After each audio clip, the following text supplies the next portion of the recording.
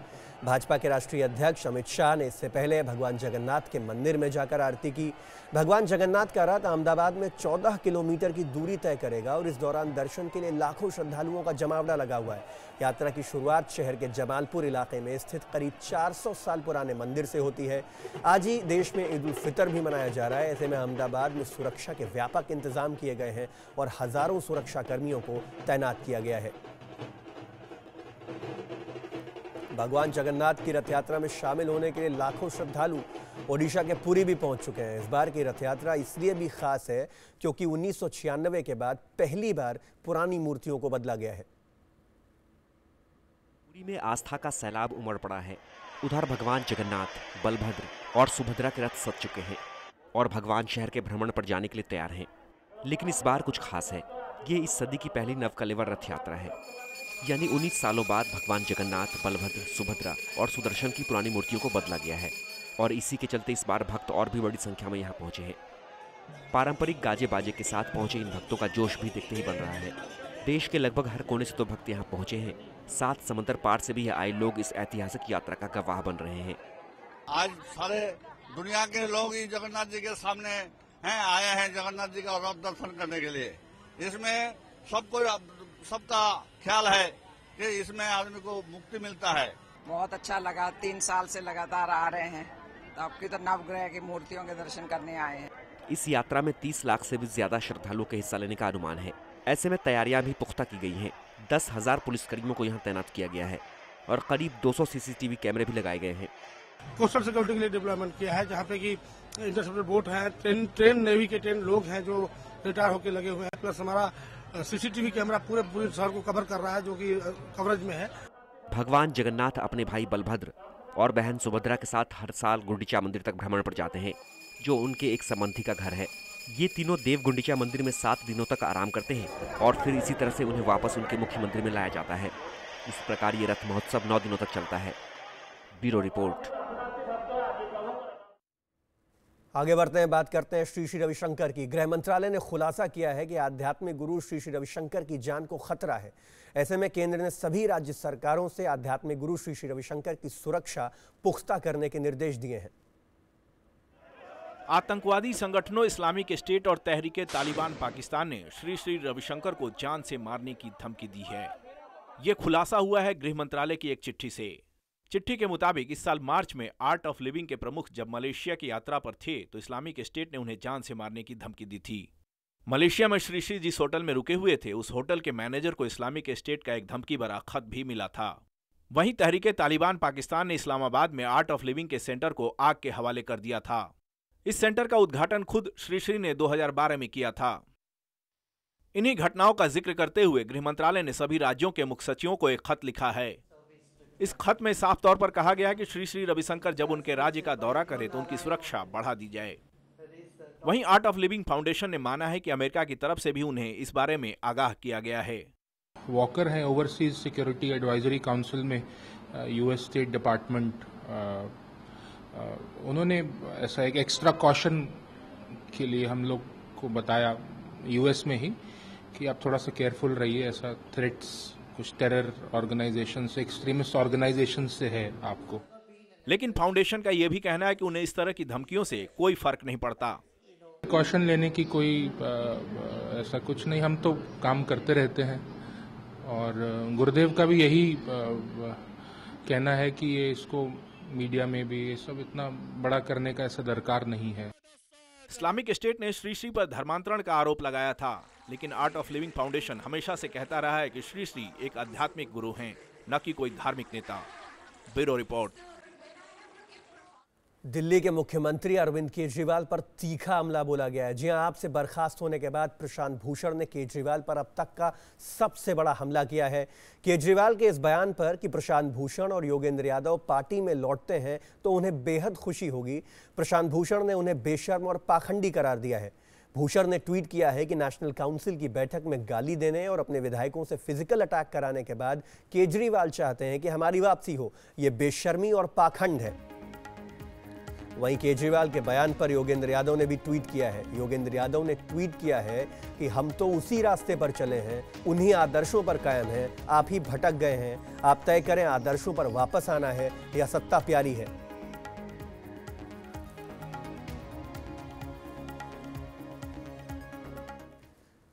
मुंबई में एक बार फिर मराठी बनाम गुजराती का मुद्दा तूल पकड़ रहा है। खाने पीने के एक छोटे से विवाद से शुरू हुए एक मामले ने इतना तूल पकड़ लिया कि सियासी दल भी अब इसमें कूद पड़े हैं। ये हो हल्ला मचा है खाने पीने के एक मामूली विवाद को लेकर। बिल्डिंग परिसर में कुछ मरी हुई मछलियां फेंके जाने को लेकर शुरू हुआ विवाद इतने बड़े बखेड़े में तब्दील हो गया। इस बिल्डिंग में अधिकतर गुजराती परिवार रहता है और इनके बीच रहता है मशहूर मराठी अभिनेता गोविंद चौहान का भी परिवार। गुरुवार शाम को बिल्डिंग की बालकनी से किसी ने मरी हुई मछलियां फेंकी तो गुजराती समुदाय के लोगों को लगा कि मराठी परिवार ने जानबूझकर ये हरकत की है। गोविंद चौहान का आरोप है कि इसके बाद यहां रहने वाले कई लोगों ने उनके घर पर हमला बोल दिया कि रात को 11:30 बजे 40-50 लोगों का मॉब मेरे घर में आया और उन्होंने अंडा और दरवाजे पे पत्थर नहीं जोर जोर से मारना चालू किया। और मेरे घर में खाली मेरी पत्नी और मेरी लड़की और लड़का था, वो लोग सब डर गए। तो उनका जब सुबह आज मैंने पूछा तब उनका कहना है कि आप लोगों ने मच्छी का पानी फेंका। तो ये लोग ऑलरेडी सोए थे, मच्छी का पानी वगैरह कुछ नहीं फेंका था, यहाँ से कोई भी पानी नहीं फेंका था, लेकिन उनको लगा मच्छी का पानी हमारे ही घर से फेंका करके इन्होंने ये सब दंगा मस्ती किया। इस विवाद के बाद सियासी लोगों को जैसे बैठे बिठाए एक मुद्दा मिल गया। इन लोगों ने दहिसर इलाके की बिल्डिंग के नीचे डेरा डाल दिया और जमकर नारेबाजी की। जब तक उनके ऊपर कार्रवाई होती नहीं है, ये जो आरोपी जो है उनके ऊपर अगर जो कार्रवाई जब तक होती नहीं तब तक हम लोग इधर बैठे रहे। मुंबई में पहले भी वेज और नॉनवेज को लेकर विवाद होते रहे हैं, लेकिन अब चूंकि बीएमसी चुनाव सर पर है तो राजनीतिक पार्टियां इसे भुनाने का कोई मौका छोड़ना नहीं चाहती। विनय दुबे, मुंबई। आगे बढ़ते हैं, बात करते हैं बेटी बचाओ बेटी पढ़ाओ के नारे की। जी हाँ, बेशक आज हिंदुस्तान की फिजाओं में यह नारा गूंज रहा है, लेकिन ज़मीनी हकीकत कुछ और ही तस्वीर बयां करती है। उत्तराखंड के पौड़ी गढ़वाल में बच्चियों को बरसाती नदी पार करके स्कूल जाना पड़ता है, जिससे उनकी पढ़ाई में तो दिक्कत आती ही आती है, जान पर भी बनाती है। लेकिन सब कुछ जानने पर भी स्थानीय प्रशासन हाथ पर हाथ धरे बैठा है। ये तस्वीरें उत्तराखंड में पौड़ी गढ़वाल के अमकेश्वर ब्लॉक की हैं। बैरागढ़ इलाके की लड़कियां पढ़ना तो चाहती हैं, लेकिन इसके लिए उन्हें हर दिन जान जोखिम में डालनी पड़ती है। पिछले साल स्कूल जाने का रास्ता टूट जाने के बाद इनके पास यही रास्ता बचा है। कमर तक पानी में उतरकर नदी पार करनी पड़ती है, जिससे न सिर्फ इनके कपड़े बल्कि बस्ते भी भीग जाते हैं। जी जाते हैं रोज। पहले 2014 में उधर से रास्ता था, पहले हम वहाँ से जाते थे, अब वहाँ से टूट गया, अब वहाँ से जाने का कोई रास्ता है तो नहीं। जैसे नदी आती है हम अपने घर में ऐसे रह जाते हैं, फिर स्कूल तो जाते नहीं, फिर स्कूल की पढ़ाई भी खराब होती है हमारी, फिर स्कूल नहीं जाएंगे तो फिर हमारी पढ़ाई का नुकसान होगा ना, इस मजबूरी में जाना पड़ता है। ऐसी रहती है बस, बाढ़ में क्या करना हमने, तो कोई भैया वगैरह कोई तरा देता हमें, तब जाते हैं हम स्कूल, वरना घर ही पे रहते हैं। ऐसे में तो बहने का भी खतरा, किताबें भी भीग जाती होंगी कई बार। किताबें भी भीग जाती है, फिर बैग वगैरह गिर जाते हैं कभी नदी में, कभी चप्पलें बह जाती है, कभी कुछ। लड़कियों की शिक्षा को लेकर हरीश रावत सरकार अगर इतनी बेपरवाह है तो कैसे बेटियां बचेंगी और कैसे पढ़ेंगी? साफ है कि पौड़ी गढ़वाल के अमकेश्वर ब्लॉक की ये तस्वीरें पीएम मोदी के महत्वाकांक्षी नारे पर बड़ा सवालिया निशान खड़ा करती हैं। इधर से था ना वो रास्ता, मतलब 2015 में 14-15 में आई था ना, तो मतलब खराब हो गई, बह गई, तो इसलिए हमारे लिए रास्ता नहीं है, इसलिए हमें मजबूरी से ऐसे आना पड़ता है नदी से। स्थानीय प्रशासन तो बेफिक्री की नींद सो रहा है। हाँ, कुछ स्थानीय लोग जरूर लड़कियों की मजबूरी को देखते हुए नदी पार करने में उनकी मदद कर देते हैं, पर सवाल फिर एक बार वही कि क्या ऐसे बचाई और पढ़ाई जाएंगी बेटियां? किरण कांत, पौड़ी गढ़वाल। फिलहाल वक्त हो चला एक छोटे से ब्रेक का। ब्रेक के बाद लौटेंगे कुछ और खबरों के साथ।